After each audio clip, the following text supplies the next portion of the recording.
कुचंबणा. चौपाटीवर येऊन 1 तास झाला होता. 8 वाजायच्या आत घरी परतायलाच हवं आहे याची रत्नाकरला आणि रोहिणीला जाणीव झाली होती. त्या जाणीवेमुळेच आणि बंधनानं अगोदरच मूक झालेली रोहिणी आणखीनच मूक बनली. तिला बोलकं करण्याचे सगळे प्रयत्न फसत होते. रोहिणी अशी गप्प गप्प का झाली याची रत्नाकरला कल्पना होती, पण त्यावर मात्र इलाज नव्हता. त्यामुळे तो आणखीनच जागतिक झाला. आपल्या गप्प राहण्यामुळे रत्नाकरचा मूळचा खेळकर स्वभाव जास्त हळवा आणि एकाकी होत चाललाय याची रोहिणीलाही जाणीव होती. पण स्वतःवर ताबा ठेवायला ती कमी पडत होती. कोल्हापूरचा तिच्या वडिलांचा 8 खोल्यांचा वाडा आणि मुंबईतल्या 10x22ची एकच खोली, या 2 गोष्टीत तुलना करायची नाही असं ती स्वतःला वारंवार समजावीत होती. तरी तिचं चुकार मन दोन्ही गोष्टी सारख्या समोर ठेवीत होतं. लग्नाच्या बंधनापेक्षा जागेचं जास्त बंधन टाकलं आहे याची तिला जाणीव होत होती. रोहिणीनं ह्या बदललेल्या जीवनात चटकन समरस व्हावं, एकरूप व्हावं अशी अपेक्षा रत्नाकरनं कधीच बाळगली नव्हती. एकमेकांच्या भावनांनी एकमेकांना अल्पावधीत ओळख पटली होती. होणाऱ्या कुचंबणेवर दोघांजवळही उपाय नव्हता, हेही पटलं होतं. लग्न झाल्यावर 3ऱ्याच दिवशी रोहिणीनं आपल्या मुंबईच्या बिऱ्हाडात प्रवेश केला. जागेचं स्वरूप पाहून ती हबकली. ह्या एकाच खोलीत आपण वावरायचं, पाहुण्यांची बडदास्त ठेवायची, सासू सासरा, दीर, जाऊबाई ह्यांच्या उपस्थितीत आपल्या जोडीदाराशी जीवनातली सुखदुःख बोलायची. तिला गरगरायला लागलं. डोळे मिटून ती तशीच भिंतीला डोकं टेकून उभी राहिली. तेवढ्यातच रत्नाकर जवळ येत म्हणाला, रोहिणी, काय झालं? शांत हो. एकदा बघ माझ्याकडं. माझीच ना तू. मग माझ्यासाठी मनावर ताबा ठेव. आपण बोलूच केव्हा तरी. आणि मग ह्या एकाच खोलीत का होईना, पण आपल्या मनाच्या सगळ्या छटा ओळखणारा जोडीदार आपल्याला मिळाला आहे ह्या समाधानात रोहिणी खोलीत वावरू लागली. सासू सासऱ्यांची सेवा करू लागली. दीर जावेची माफक चेष्टाही करू लागली. हे सारं परिचयाचं आहे अशा तऱ्हेने वागू फिरू लागली. पहिल्या सुनेच्या तोलाचं आणि मोलाचं स्थान मिळवू शकली आणि तिच्या प्रगतीची वाटचाल इथेच थांबली. ह्याच्या पुढे ती जाऊ शकली नाही. तिच्या दृष्टीने ते अमानुष होतं, भावनांची होळी खेळणारं होतं, संसाराची विटंबना निर्दय थट्टा करणारं होतं. वाडवडिलांचा उपमर्द होता त्यात. सासू सासरे बाहेरच्या खोलीत, मध्यभागी पडदा लावून झोपणारे दिनकर भाऊजी आणि जाऊबाई असताना आपण खुशाल मधलं दार लावून घ्यायचं. लावण्यापूर्वी बाहेरच्या मंडळींना स्वयंपाकघरातलं काही लागणार नाही ना हे विचारायचं. मग नवऱ्याजवळ झोपायचं. सकाळी धडपडत सर्वांआधी लवकर उठायचं. छे, ह्यापेक्षा जीवनाची क्रूर थट्टा दुसरी कोणतीच नसेल. मनाची ओढ असून सुद्धा या बुद्धिवादानं मनाचं बारडं वर उचलून धरलं होतं. मन आणि बुद्धी, आकर्षण आणि परावृत्ती यातलं रोहिणीचं द्वंद्व रत्नाकर मनोमन समजला होता. काहीशा सोहळ्या वातावरणात वाढलेल्या रोहिणीच्या संस्कारित मनाला हे मुंबईच्या जीवनातील क्रूर पण अटळ आडाखे पिळणार नाहीत याची त्याला खात्री होती. म्हणूनच स्वयंपाकघरात झोपण्याविषयी त्यानं रोहिणीला गळ घातली नव्हती. पण नवरा आपल्या मनातले सगळे भाव समजू शकतो या समाधानावरच तिनं किती दिवस काढायचे. मिलनाची ओढ किती दिवस दाबून ठेवायची. चोरट्या स्पर्शावर आणि सगळ्यांची नजर चुकून दिलेल्या एखाद्या धावत्या आलिंगनावर तिनं निखारे विझवण्याचे प्रयत्न कसे करायचे. रंगपंचमीतल्या पिचकारीनं वणवा विझवताना निघाल्यासारखं होतं ते. ह्या सगळ्यांचं उत्तर हवं होतं. शेवट, आणि तोही गोड शेवट हवा होता. आज आपण हे सगळं बोलायचंय म्हणून ती चौपाटीवर आली. आणि काही न बोलताच 1 तास असाच निघून गेला. परतायची वेळ झाली. दोघांनी आपापल्या घड्याळात पाहिलं. दोघंही उठली. कमी दिवे असलेल्या रस्त्यावरून लोकांना चुकवून एकमेकांना चिकटत ती चालू लागली. थोड्या वेळाने त्या तशा चालण्याचाही रोहिणीला कंटाळा आला. राजरोस लग्न झालेलं असताना असं अंधारातून का चालायचं? एखाद्या घसरत्या स्पर्शावर का थांबायचं? माणूस म्हणवता म्हणवता जनावरासारखं का जगायचं? या सगळ्या विचारांनी ती भांबावली. कमरेभोवती हात टाकायच्या विचारात असलेला रत्नाकरचा हात रोहिणीनं दूर सारला. मध्ये अंतर ठेवून ती चालत राहिली. रागावलीस माझ्यावर? मग स्वतःवरच रागावले आहे. असं करायचं नाही. आपणच एकमेकांना दुरावलं तर कसं व्हायचं? रत्नाकरनं तिचा हात हातात घेत म्हटलं. तुम्ही असं म्हणालात ना की मला विरघळायला होतं, पण आता तुम्हीच सांगा, हे असं किती दिवस चालायचं? हो, पण त्याला आता काय करायचं? म्हणजे सगळं आयुष्य असंच जाणार का? मी आता तुला कसं सांगू? जागेची अडचण तू पाहतेस. नवीन जागा पाहायची म्हणजे 4-5 हजार पागडी.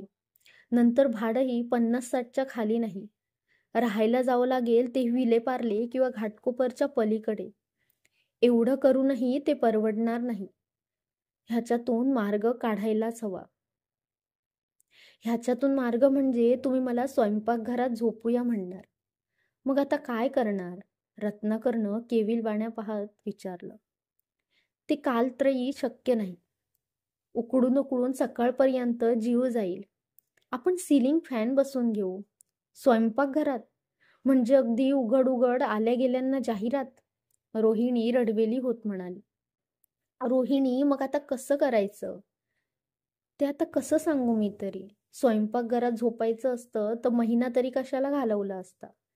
आता झोपायला लागलो तर जाऊबाई म्हणतीलच, शेवटी गेलीस की नाही स्वयंपाकघरात? रोहिणी जवळजवळ रडू लागली. रत्नाकरची अवस्था अजूनच केविलवाणी झाली. प्रयासानं रडाआवरी रोहिणी म्हणाली, वाटेल त्या हालात प्रसंगी एक वेळ जेवूनही मी राहील, पण आपल्याला आपली जागा हवी. बरं, अगदी उद्यापासून तयारीला लागतो. वर्षाच्या आत जागा मिळवतो. आश्वासनातली फोलपणा जाणवूनही रत्नाकर म्हणाला. पण दोघांचं मूकतेनं चालणं चालूच होतं. नकळत हातात हात गुंतले गेले. चित्तवृत्ती हळूहळू उत्साहित होऊ लागली. काही अंतर चालून झाल्यावर रोहिणीने विचारलं, दिनकर भाऊजींचं लग्न झाल्यावर तुम्ही काय केलं होतं तो? आई आणि नाना जवळजवळ 7-8 महिने कोकणात मित्राकडे राहायला गेले. मी नोकरी सांभाळून कॉलेज करीत होतो. रात्री झोपायला अभ्यासाच्या सबबीखाली मित्राकडे जात होतो. आणि नाना आई परत आल्यावर असंच झालं. आता तू जशी रडलीस ना, अगदी वहिनी तशाच रडत होत्या. स्वयंपाकघरात झोपणं म्हणजे वडिलांचा उपमर्द करणं असं म्हणाली. चिडली. जनावरांचं जीवन जगतो म्हणून वैतागली. मग दिनकरनं जागा मिळवण्यासाठी जंग पछाडलं. 1-2 वेळा फसला. 1000 रुपयांना चाट बसली. सगळे उपाय थकले. आणि मग त्या आमच्या एका खोलीत एक दिवस मध्यभागी पडदा बसवला गेला. अंगावर कल्पनेनेच शहारा येतो. आई नाना पडद्यापलीकडे म्हणून कुजबुजत बोलायचे. बेहोश व्हायचं तेही हिशोबानंच. कैफ किती चढायला हरकत नाही याचंही गणित ठेवायचं. What a torture. आणि तुम्ही मला हेच हिशोब स्वयंपाकघरात मांडायला सांगता. रत्नाकर विव्हल झाला. त्याचा दोष नसताना अपराधी झाला. त्याच्या चेहऱ्यावरचे भाव हा म्हणता बदलले. आतल्या आत घुटमळायला लागलाय. पुरुष असल्यामुळे तो रडायलाही मोकळा नव्हता. त्याच मनस्थितीत दोघंही जिन्यापर्यंत आले. जिन्याच्या तोंडापाशी आल्यावर रोहिणीनं रत्नाकरचा हात घट्ट धरला. मी तुम्हाला दुखवलं. काय करू हो? नाही राहावलं म्हणून बोलले. दुसऱ्या कोणाजवळ मी मन उघडं करायचं? तुम्ही माझे असून माझे नसता. ओठांची भाषा डोळ्यांनी बोलावी लागते. स्पर्शसुख कल्पनेनंच अनुभवावं लागतं. नाही सहन होत केव्हा. रत्नाकरनं तिला जवळ ओढली. तिच्या कानात तो पुटपुटला. होय, मी सगळं समजू शकतो. येतील आपलेही दिवस. माझ्यावर विश्वास आहे ना तुझा? तुमच्याकडे बघून आहे म्हणूनच माझं जीवन चाललंय. जिन्यावर पावलं वाजली. रत्नाकर रोहिणी दूर झाली. अरे तुम्हीच का? बरं झालं लवकर आलात ते. सिनेमाचा पास आणलाय चौघांसाठी. रत्नाकरच्या पाठीवर थाप मारीत दिनकर म्हणाला. कोणतं पिक्चर? सुजाता, वहिनींना पाहायचं होतं. काय वहिनी, येणार ना? रोहिणीकडं बारकाईनं पाहत रत्नाकर दिनकरला म्हणाला. दिना, खरं सांगू का? आम्हाला सिनेमात तेवढा इंटरेस्ट नाही. तुम्ही चौघं गेलात तर. डोळे मिचकावीत दिनकर म्हणाला. जनाब, हम सब मामला समझ सकते हैं. बहुत अच्छा, ऐसा ही होगा. Wish you a nice time. जिन्यात अंधार असूनही रोहिणी लाजली. हे काय, एवढ्यात दार का लावता? रोहिणीनं रत्नाकरला विचारलं. आता काय घाबरतेस? त्या चौघापैकी कोणीही आता 1 वाजल्याशिवाय परतणार नाही. सिनेमा 12ला सुटणार ना. नंतर गिरगावातून लोखंडनं इथे यायला 1 वाजेल. रोहिणीच्या कमरेभोवती हात टाकत रत्नाकर म्हणाला. त्याचे हात हातात धरून ठेवत ती म्हणाली, हो, जरा सबूर. एवढे अधीर होऊ नका. आपण भरकन जेवण आटपून टाकू, गाद्या घालू आणि मग मोकळेच. जेवायची इच्छा आहे तर तुला? तसं काही नाही. ये मग, आपण निवांत बसू. आता दिवा मालवू. नको, ह्या अंधुक प्रकाशात आपलं प्रतिबिंब कसं आरशात दिसतंय बघ. दोघं आरशाजवळ गेली. किती सुंदर आहात तुम्ही, माझ्यापेक्षा. बघा आरशात. खरंच मला तुम्ही कसं पसंत केलं हो. तुम्ही बायका खोटी स्तुती करून दुसऱ्याला खुश करण्यात पटाईत असता. प्रामाणिकपणे सांग बघू, दोघात तूच सुंदर दिसतेस की नाही ते? पुरेपुरे पुरेपुरे नाही, खरंच सांगतो मी. मलाच प्रश्न पडला होता, तू मला निवडतेस की नाही याचा. बरं, जाऊ दे. आज दाढी का नाही केली? मला काय कल्पना रात्री चान्स मिळेल याची. एकाएकी रोहिणी गप्प झाली. तिने तोंड फिरवलं. बायका रागवल्या की किती सुंदर दिसतात. कबूल, पण रोहिणी आज निदान ह्या वेळेला असं रागवायचं नाही अन खिन्नही व्हायचं नाही. मग काय, आपण नेहमी जसं चान्स कधी मिळेल याची वाट पाहत असतो, हो ना? अगं, पण त्या काळजीसाठी तू मिळालेला वेळही घालवणार का? घड्याळ कसं पळतंय बघ. तेच मला पटत नाही. ही कसली आपली भेट? 2.25 तासांच्या सिनेमाच्या हिशोबावर आपण आपल्या भावना सांभाळायच्यात का? रत्नाकरचा तोल जाण्याच्या बेताला आला होता. पण हे सारं सावरलं पाहिजे, खेळीमेळीने घेतलं पाहिजे याची त्याला जाणीव झाली. रोहिणीकडे टक लावीत तो म्हणाला. आता आपल्या शंका कुशंकांना तू मिळालेला वेळही घालवून देणार आहेस, तर तोंड बंद करण्याचा दुसरा मार्ग मला पाहावा लागेल. पाहू? त्याची परवानगी घेण्यात तुम्ही आता वेळ घालवा, असं म्हणत रोहिणी आत पळाली. पाठोपाठ रत्नाकरही धावला.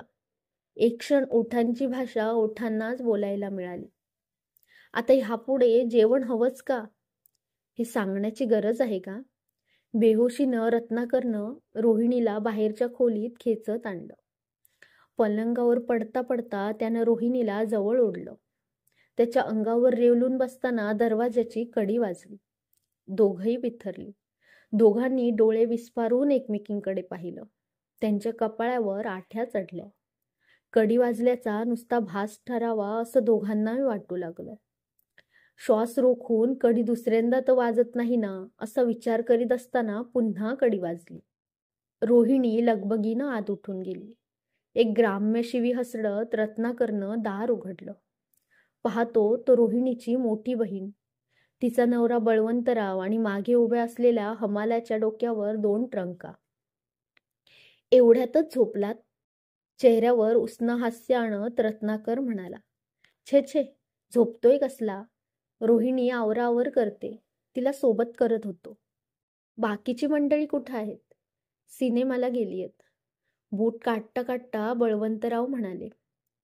तुमची अडचण होणार याची जाणीव असूनही तुम्हाला त्रास द्यावा लागला.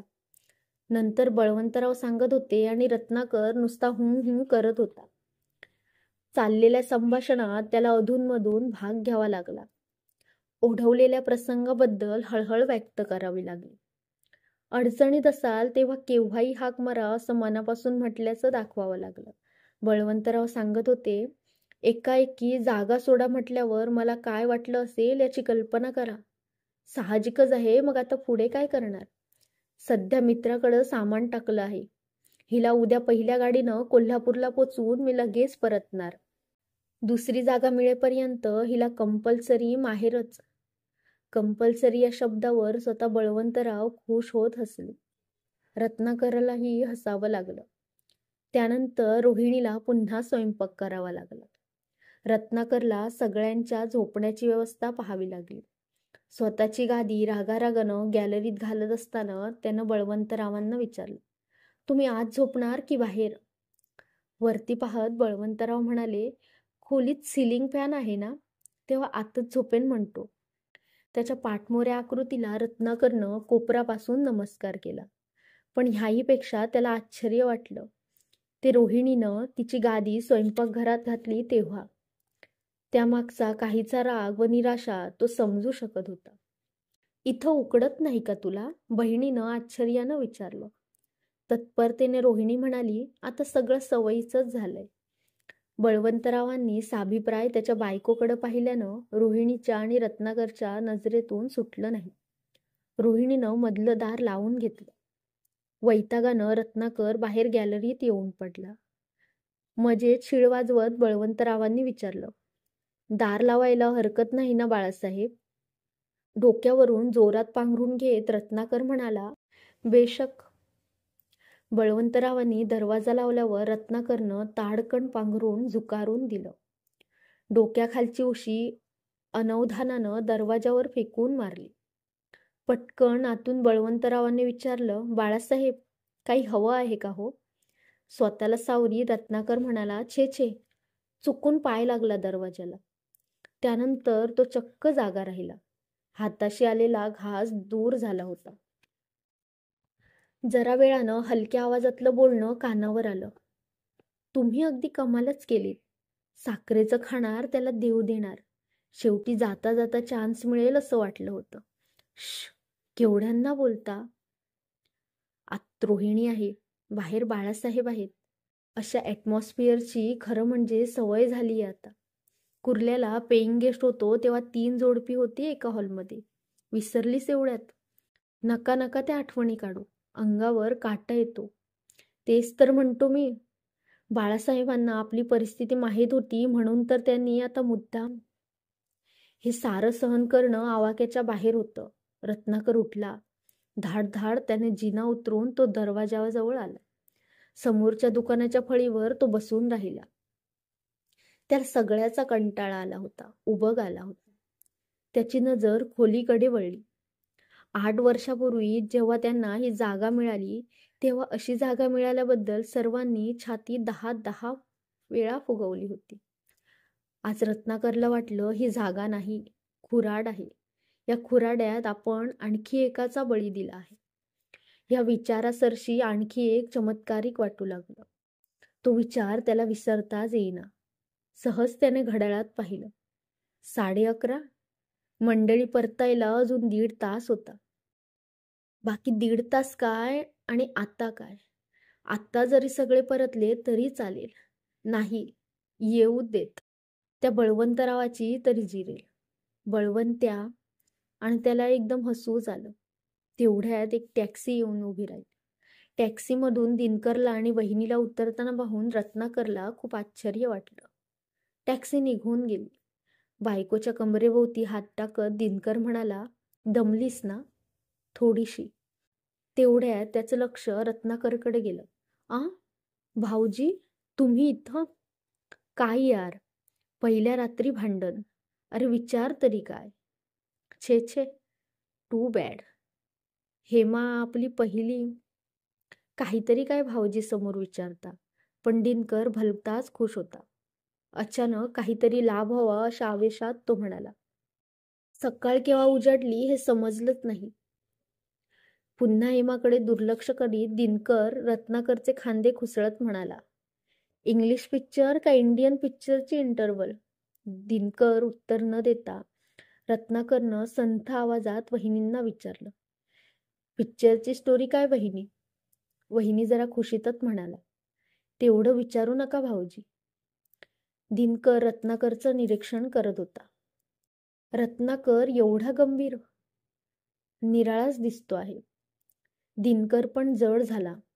रत्नाकरचा हात पकडत म्हणाला, रत्ना, काही निराळं घडलंय का? Tell me, what's the matter? What's wrong with you? Nothing. वहिनी कुठं आहे? वरती. तिला एकटीला सोडून इथे रस्त्यावर काय करतोस? ती एकटी नाही. म्हणजे? पाहुणे, दिनकरने चिडून सांगितलं. आणि मग दिनकरच घायाळ झाला. जणू त्यानंच काहीतरी अपराध केला होता. पडलेल्या आवाजात त्यानं विचारलं, कोण टपकलं ऐनवेळी? जोरू की बहन आणि साडू महाराज. तू का खिन्न होतोयस एवढा? त्याचं काही विशेष नाही. अशा तऱ्हेचा अनुभव कधी ना कधी यायचाच. तपश्चर्याच म्हणायची एक तऱ्हेची. पिक्चर कसं होतं? नाना आणि आई कुठेत? तुम्ही लवकर कसे आलात? सांगावं की न सांगावं या संभ्रमात दिनकर पडला. पण घडलेल्या घटनेऐवजी ऐनवेळी त्याला थाप आठवेना. आणि आठवली असती तरी त्याला ती द्यावी वाटलं नसतं. पश्चाताप झाल्यासारख्या स्वरात तो म्हणाला, आम्ही दोघं सुजाताला गेलोच नाही. नाना आणि आई गेले फक्त. म्हणजे? थिएटरजवळ गेल्यावर ही म्हणाली सुजातापेक्षा मधुमती पाहायला जास्त आवडलं असतं. असं सांगून आम्ही मधुमतीला गेलो. पण मधुमती एवढ्या लवकर? दिनकर हेमानं एकमेकांकडे पाहिलं. हलक्या आवाजात दिनकर म्हणाला, मधुमती ही थाप होती. आम्ही तिथल्याच समोरच्या हॉटेलात होतो. रत्नाकरनं दिनकरचा हात दाबीत मोठ्याने म्हटलं, नाईस आयडिया. आपल्याला असं काही सुचलंच नसतं. You must have had a nice time. आगे बढो.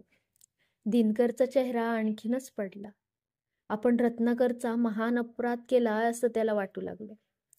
चढलेला कैफ खोटा वाटू लागला. त्याचा चेहरा आक्तिक अपराधी झाला. तो रडायच्या बेताला आला. त्याच्या अगदी उलट रत्नाकर खुशीत आला. आपल्यासारखी कुचंबणा हिरेमोड दिनकरला झाली नाही या गोष्टीचं त्याला समाधान वाटलं, सौख्य वाटलं. विरहाच्या अग्नीतून तो नुकताच सुलाख होऊन निघाला होता. अशा यातना कुणाला पण नकोत. दिनकरच्या पाठीवर अत्यानंदानं ठोपटत तो म्हणाला, छान केलंस. पण त्याच्या कानाशी वाकून त्यानं पुढे विचारलं, पण काय रे दिना, नानांनी परवानगी कशी काय दिली? ह्या प्रश्नासरशी दिनकर आणखीनच हवालदिल झाला. त्याच्या डोळ्यात तरारून अश्रू उभे राहिले, तृप्तीचे अतृप्तीचे. त्याला वाटलं रत्नाकरनं गमावून मिळवलं. आपण मिळवूनही खूप काही गमावलं. रत्नाकरचा हात हातात घेऊन दाटून आलेल्या आवाजात तो म्हणाला, रत्ना, कुचंबणा फक्त तुझी आणि माझीच होते का रे?